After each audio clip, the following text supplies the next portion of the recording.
Merci d'avoir choisi la RTNC pour vous informer dans l'actualité de ce mercredi matin. L'inauguration par les chefs de l'État Félix-Antoine Tshisekedi Tshilombo d'un nouveau campus de l'Université de Kananga.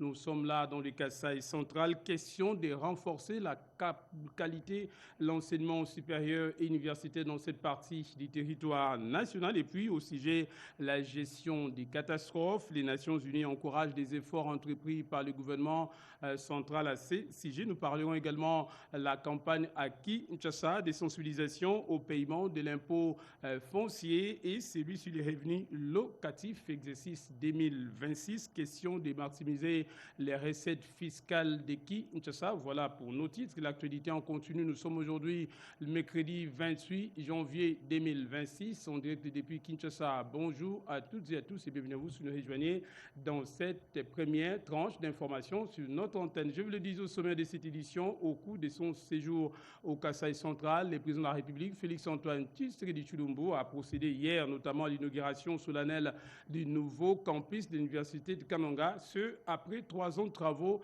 également sur fonds propres du gouvernement central. D'autres détails dans ce reportage. C'est une effervescence particulière vécue ce mardi 27 janvier sur la colline de Katambaye de la périphérie de la ville de Kananga. Ce qui était jusqu'ici un village est transformé en un campus universitaire en l'espace de 3 ans.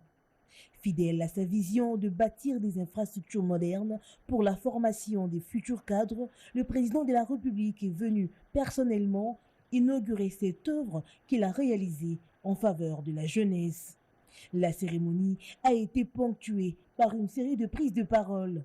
En premier, le gouverneur de province a salué la matérialisation de cette promesse présidentielle.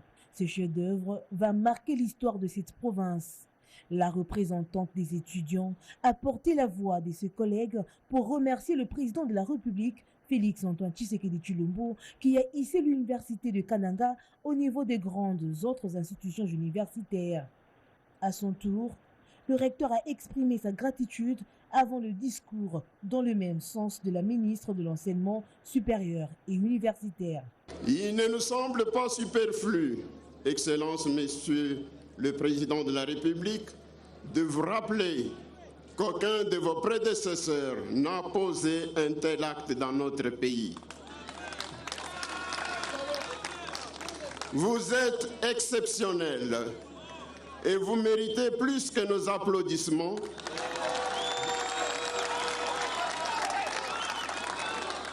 Vous méritez notre profonde gratitude et notre adhésion inconditionnelle à votre vision politique.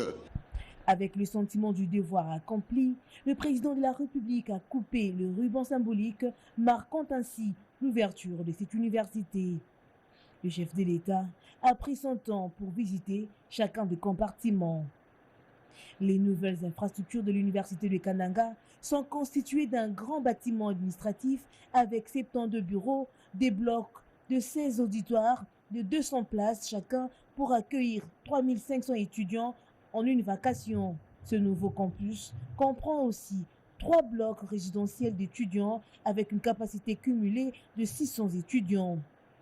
2 grandes bibliothèques physiques et numériques et 14 laboratoires sont aménagés pour la recherche et la documentation. L'UNICAN est aussi doté de 2 sources d'énergie, un champ photo 30 kVA d'énergie et un groupe électrogène de la même capacité.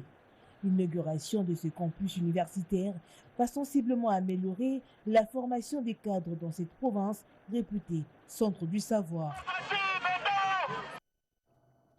Quel mécanisme de prévention et quelle réponse apporter face aux catastrophes naturelles en République démocratique du Congo afin d'en réduire sensiblement les risques? Eh bien, la problématique était au cœur des échanges entre la Première ministre Julie Suminoa et les représentants spéciaux du secrétaire général des Nations Unies chargé de la réduction des risques et des catastrophes.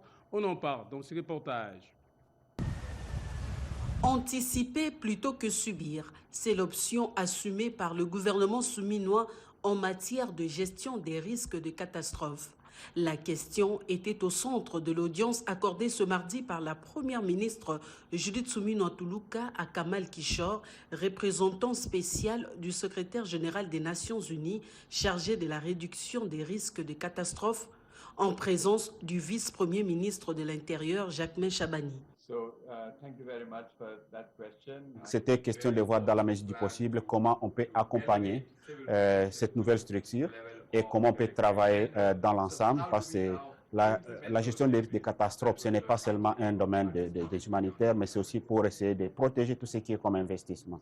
C'est vraiment une opportunité de travailler avec la RDC, voir dans la mesure du possible comment on peut faire à ce qu'il y ait une résilience autour des problèmes que connaît les pays. Un pays aussi autant riche en termes de ressources, mais aussi un pays exposé à des catastrophes. Le vice-premier ministre de l'Intérieur a réaffirmé l'engagement du gouvernement à déployer cette politique avec l'appui technique et financé de partenaires internationaux.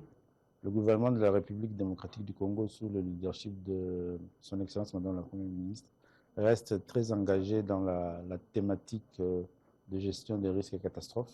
Donc cela démontre que non seulement la volonté politique y est, mais l'accompagnement y est, ce qui fait que dans un avenir très proche, nous arrivons à atteindre les objectifs, à relever les défis, surtout de la prévention de cette problématique des risques, ne pas rester toujours à répondre sur le coût des catastrophes, mais à prévenir et à amener notre population à être plus résiliente dans la gestion de ces risques de catastrophes.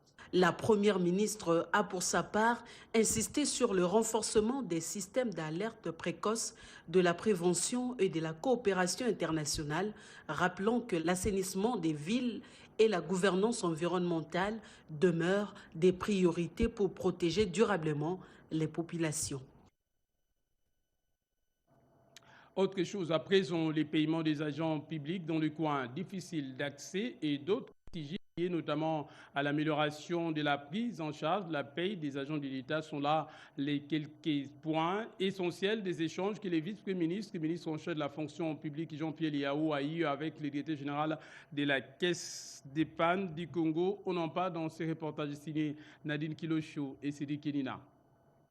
Dans l'optique d'assurer la paix des agents publics de l'État sur toute l'étendue de la République et surtout dans les coins les plus reculés du pays, le vice-premier ministre de la fonction publique Jean-Pierre Liao a tenu une séance de travail ce mardi 27 janvier 2026 avec le directeur général de la Caisse d'épargne du Congo, Kadeko Célestin Moukeba. Au cours de leurs échanges, des mesures stratégiques ont été prises pour permettre aux fonctionnaires de bénéficier de leur salaire à proximité sur l'ensemble du pays avec le concours de la Kadeko. Nous avons échangé autour de la question de la prise en charge des fonctionnaires à travers la paie dans tout le pays et surtout la particularité de la Kadeko est que nous sommes présents dans les coins et recoins de la République démocratique du Congo. Je crois qu'on a montré la cartographie de notre présence et on a exploré les axes de collaboration afin de venir au secours aux fonctionnaires qui des fois peinent parcourant 100, 200 km pour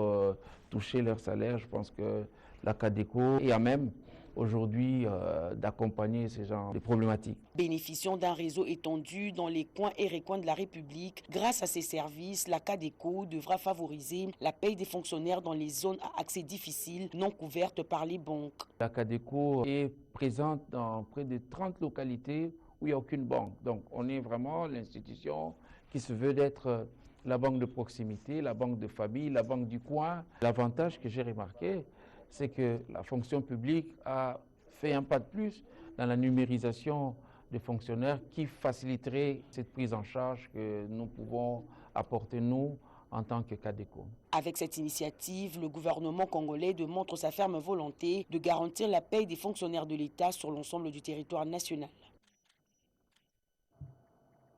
Démarrage à Kinshasa des travaux d'analyse et de validation des prévisions budgétaires des entreprises publiques, exercice 2026, travaux lancés par la ministre du Portefeuille. Explication en détail dans ce reportage. Des chiffres, de la rigueur et un ultimatum. Au terme de ces travaux organisés par le ministère du Portefeuille, des prévisions budgétaires des entreprises publiques, du portefeuille de l'État pour l'exercice 2026 seront élaborés et validés. Objectif, renforcer la gouvernance, améliorer la performance et exiger davantage de redevabilité des entreprises publiques. Selon le président intérimaire du Conseil supérieur du portefeuille, l'exercice repose sur une méthodologie rigoureuse mêlant analyse approfondie des documents budgétaires et travaux en commission mixte. Prenant la parole, la ministre Julie Chikou a haussé les tons face au faible taux de transmission des prévisions budgétaires pour 2026. Seules 8 entreprises ont respecté cette obligation. La rencontre de ce jour ne revêt pas un caractère purement protocolaire. Elle constitue un moment d'exigence et de responsabilité. Responsabilité collective au cours duquel il nous appartient d'évaluer la capacité réelle de nos organes de gouvernance à intégrer les standards d'une gestion prévisionnelle axée sur les résultats, la transparence et la redevabilité. Un délai impératif de 8 jours a été accordé aux entreprises retardataires pour s'exécuter. Les prévisions budgétaires validées feront désormais office des contrats de performance entre l'État actionnaire et les entreprises publiques avec un suivi strict basé sur des indicateurs précis. À travers cette démarche, le gouvernement congolais entend imposer une culture des résultats, des responsabilités et d'efficacité au sein du portefeuille de l'État. Et l'on en vient maintenant à cette réunion stratégique entre le ministère de la Justice et celui de l'urbanisme et habitat avec en toile de fond la lutte contre la spoliation immobilière en République démocratique du Congo. Folio dans le secteur judiciaire, Kasongo ou Michopo chez les conservateurs des titres immobiliers pour désigner la même réalité. Une réalité qui effraie les investisseurs étrangers, dépossède l'État de son patrimoine foncier, déshérite les citoyens et cristallise l'insécurité juridique et judiciaire. Folio a même réussi à se procurer un titre de propriété sur l'espace du rond-point Gambela. La situation est au point dramatique que l'initiative du premier président de la Cour de cassation, le professeur Eli Léon Domba, pour une thérapeutique efficace, est une idée de génie. Tous les membres du gouvernement présents à cette réunion en conviennent. Mettre en place un cadre d'échange des différentes expériences et de partage d'informations pour traiter la question de façon holistique. Folio n'est pas une personne mais un phénomène. Mieux, un système mouillé de fraude pour s'adjuger des titres fonciers sur les fonds d'autrui. Si nous ne nous levons pas aujourd'hui, Folio va prendre tous les espaces publics car il a déjà englouti le patrimoine foncier de l'État, s'est indigné le ministre d'État, ministre de l'Urbanisme, Alexis Guissaro. 154 maisons appartenant à l'État dans la seule commune de la Gombe ont été spoliées. Il faut les récupérer, a affirmé le ministre d'État, ministre de la Justice et garde des Sceaux, Guillaume Gueffa. Et la ministre des Affaires foncières, Oné Jinsele, a vanté les mérites de la nouvelle loi foncière dans les efforts d'éradication du phénomène Folio. Au sommet de l'ordre judiciaire, il est le chef de ceux qui disent le droit, le siège. Son rôle est déterminant. Le professeur Eli Léon Domba est certain. C'est une manière pour nous de prendre à bras le corps la question qui s'est venue sur toutes les lèvres. Il y a le premier souverain chef de l'État qui a été saisi d'une question que nous connaissons tous. Situation de ce que nous appelons Folio même.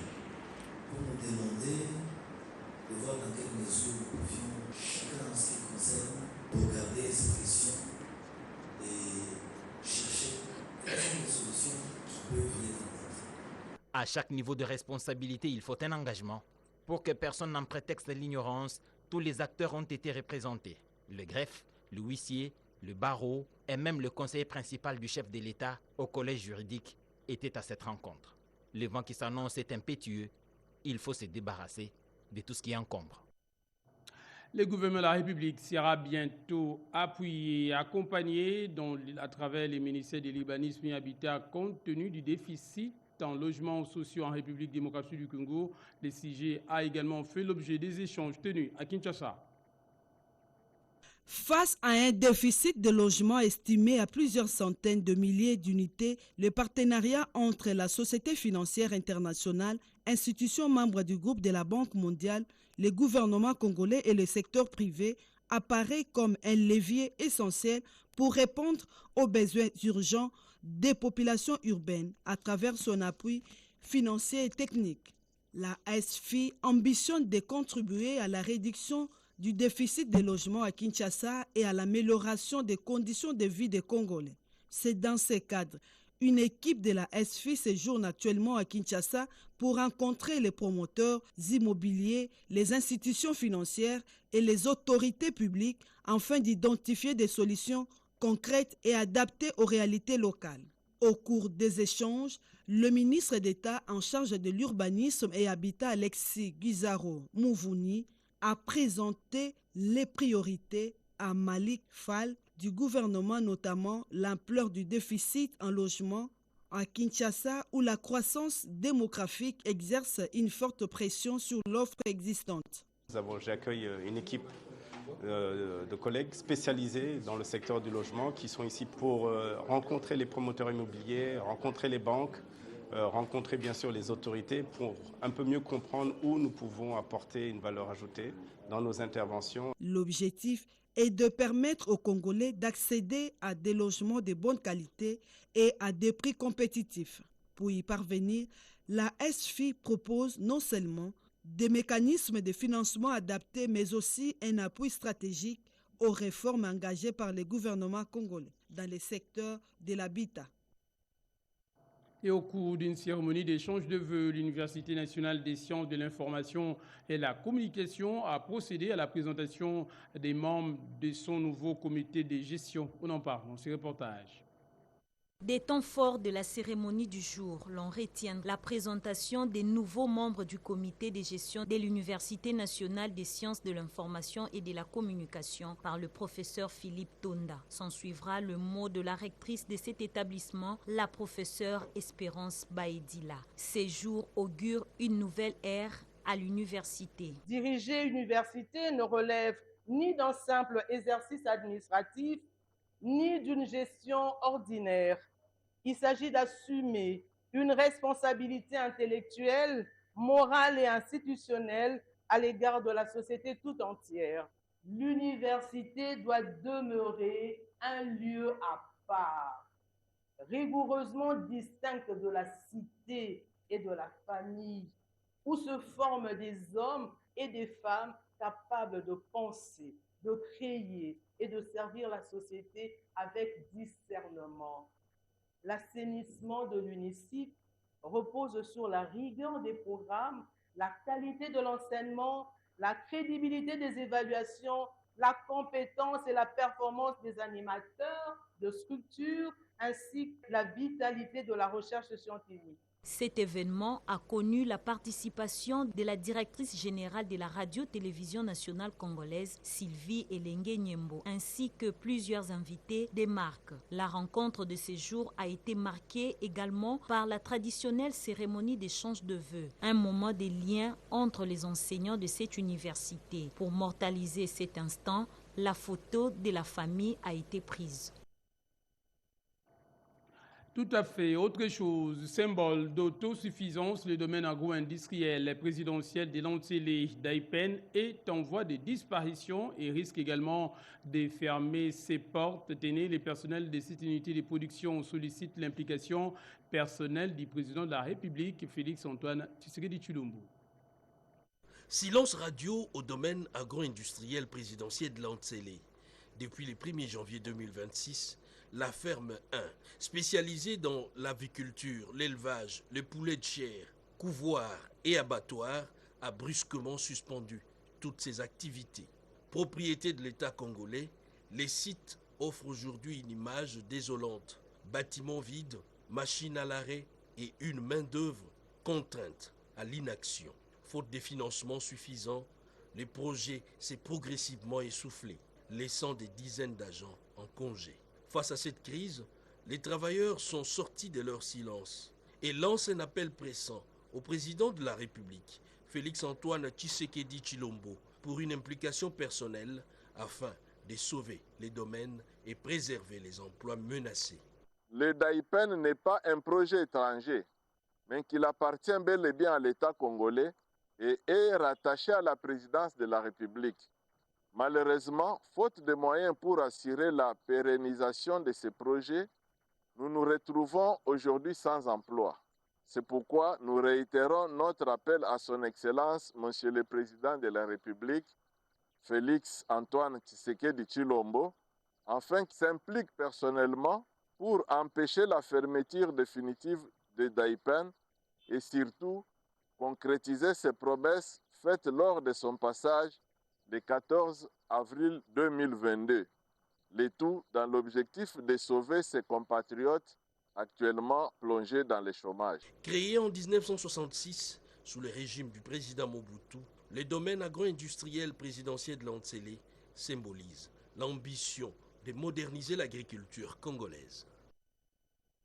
Parlons encore agriculture. Dans cette édition du journal, les acteurs du secteur, partenaires techniques et producteurs se sont réunis. Question de faire le point sur l'état d'avancement des actions, des performances des produits agricoles ainsi que les stratégies à renforcer. Explication détaillée dans ce reportage.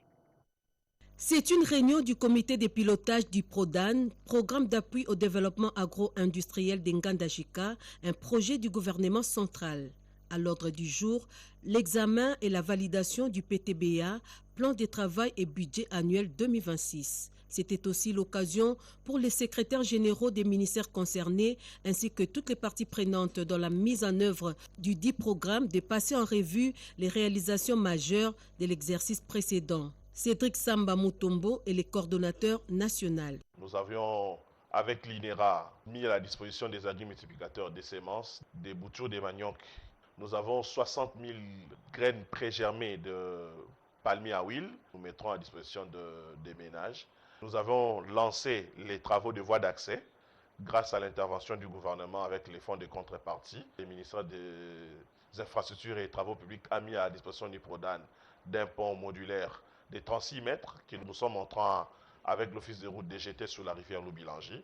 Pour 2026, des projections ont été faites selon les orientations examinées et les priorités stratégiques. Cette année 2026, nous aurons à recruter la ménagère du parc, nous aurons à recruter l'assistance technique en maîtrise d'ouvrage pour le contrôle et surveillance des travaux, nous aurons à recruter les consultants pour la délimitation du site, nous aurons à indemniser les personnes affectées par les projets, nous aurons à mettre en œuvre les activités liées au plan de gestion environnementale et sociale.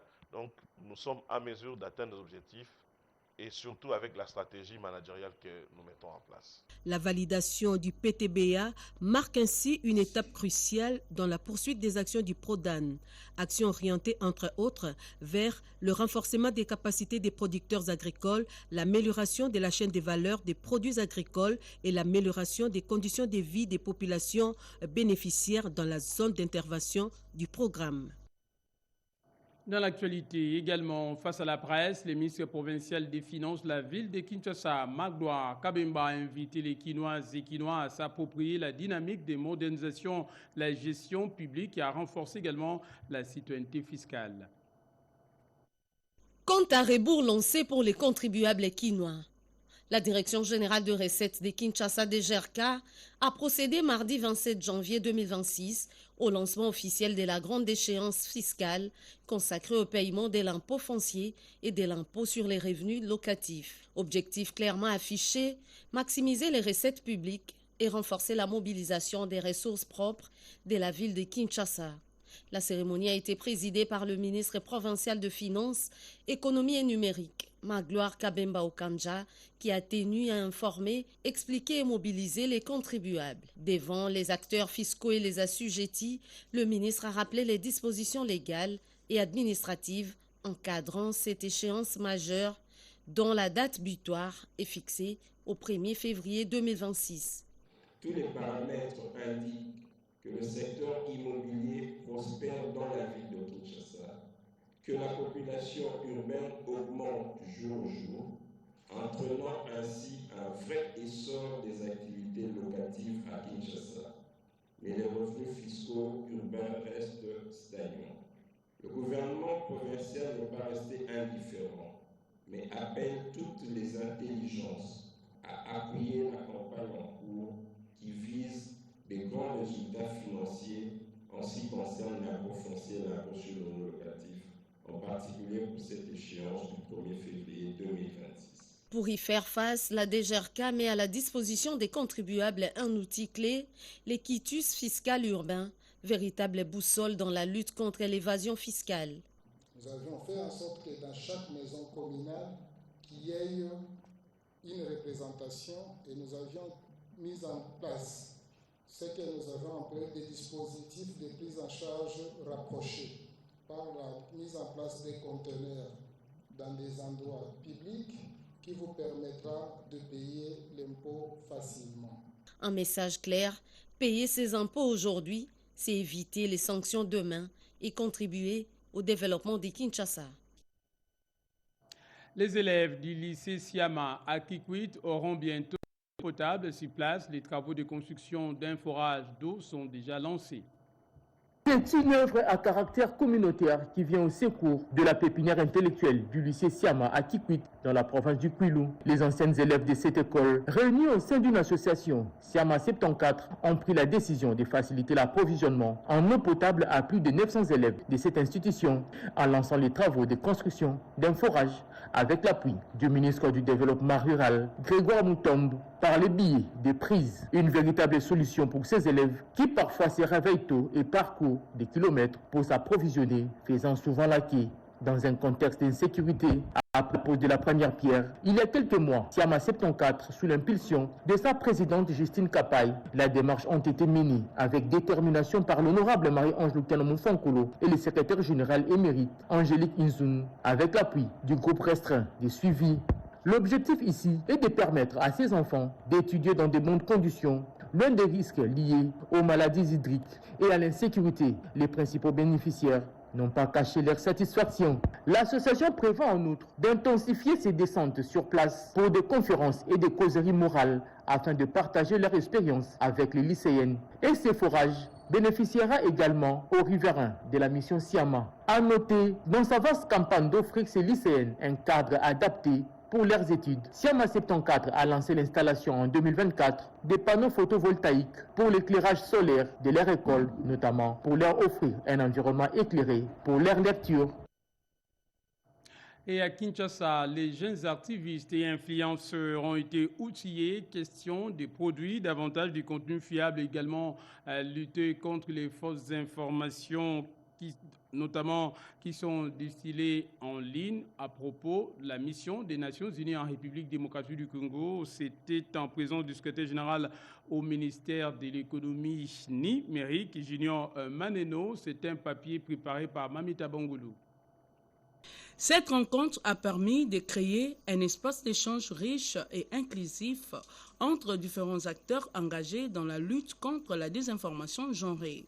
Les discussions ont mis en lumière le rôle clé des jeunes et des créateurs de contenus dans la diffusion d'informations fiables et sensibles au genre. Grâce au partage d'expériences et aux stratégies proposées, les participants repartent mieux outillés et motivés à agir, confirmant ainsi l'importance de multiplier ce genre d'initiatives collaboratives. L'objectif est d'analyser les mécanismes de ces discours discriminatoires et renforcer les capacités des acteurs du numérique à y faire face. Ensemble avec le gouvernement, on a invité à participer à cette activité des influenceurs, des blogueurs, des créateurs de contenu, des journalistes. Et pendant 2 jours, nous allons nous asseoir pour un peu analyser comment ils sont en train de fonctionner. À travers le panel et échanges participatifs, les intervenants ont mis en lumière l'impact de la désinformation genrée sur la participation des femmes et des filles dans l'espace public numérique, tout en soulignant la responsabilité des créateurs de contenus dans la diffusion d'informations fiables et inclusives. Aujourd'hui, c'est de mettre à la disposition une charte qui va permettre que l'information qui sera désormais diffusée respecte une forme d'orthodoxie et puis s'aligne avec les exigences du Code du numérique. Cette initiative a également permis de poser les bases d'un engagement collectif appelant à une collaboration renforcée entre jeunes, organisateurs et partenaires pour promouvoir une communication responsable et sensible au genre. Et un peu plus loin d'ici, les sénateurs, députés nationaux, provinciaux ainsi que les conseils municipaux, tous élus de la province du Lualaba, étaient en réunion du cadre de concertation des élus de cette province. Réunis dans un cadre de concertation des élus du Lualaba sous la coordination de l'honorable président de l'Assemblée provinciale du Lualaba, Jean-Marie Kasséa Tchingambo, les sénateurs, députés nationaux, provinciaux ainsi que les conseillers communaux ont réfléchi le lundi 26 janvier 2026 autour d'une kyrielle des réalités qui font avancer la province à reculons. C'est notamment le non-respect de la procédure dans l'affectation des fonctionnaires de l'État dans les provinces, la levée de la limitation de l'exportation du cobalt, le manque de courtoisie dans les correspondances à adresser aux autorités provinciales. Le secteur des affaires foncières et celui des mines ne sont pas épargnés.